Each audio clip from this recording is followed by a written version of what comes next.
2021년도 일본 NHK에서 후쿠시마 앞바다에서 우럭이 잡혔는데 세슘의 경우입니다. 약 허용한도 100베크렐의 5배인 500베크렐이 2년 전에 나왔고요. 지난 5월 달이죠. 똑같은 바다에 세슘이 기존치의 180배. 지난 4월에 또 같은 장소에서 쥐노래미가 1200베크렐이 나왔습니다. 이것이 그 증거인 겁니다. 그냥 그 지금도 물을 뜨면 한 50베크렐에서 100베크렐을 넘지 않을 수도 있습니다만 고기는 방금 같이 10,000베크렐이 나온다는 명백한 증거입니다. 그리고 이 샘플도 굉장히 귀한 겁니다.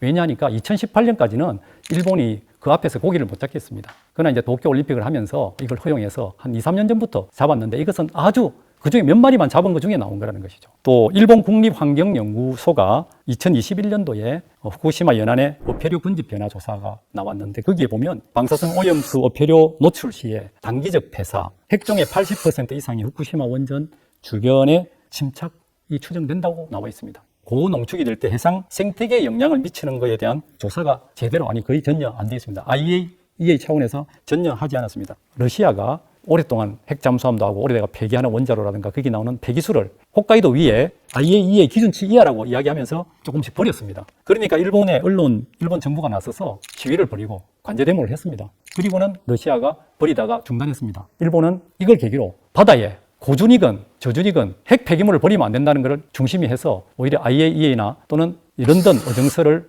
만들어서 해양법에 이런 걸 못 버리게 만들었습니다. 국제해양재판소에 지금 일본이 하는 것은 원래 런던 협약이라든가 어정서에 맞지 않다고 해양법 국제소송을 정부에서 거는 겁니다. 부산에 있는 환경단체가 2년 전에 도쿄전력에 소송을 걸었어요.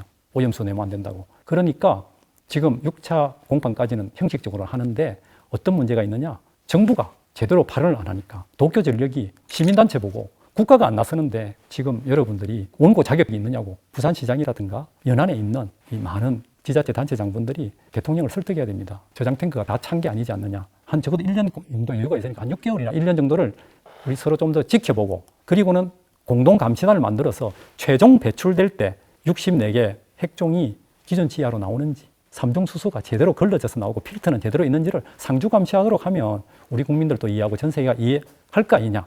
정치, 외교, 경제, 사회 모든 게 어우러진 게 국가와 국가 간의 관계고 우리 사회의 일입니다. 그래서 종합적인 판단을 해야지 이거는 과학적으로 괜찮으니까 방류해야 된다는 것은 다른 방법이 있는데도 불구하고 이렇게 하는 것은 잘못된 것이고 어떤 걸 할 때 이해관계를 갖고 있는 사람이 생각하는 주장은 이해관계가 없는 사람에 비해서 훨씬 왜곡될 가능성이 높다고 생각합니다.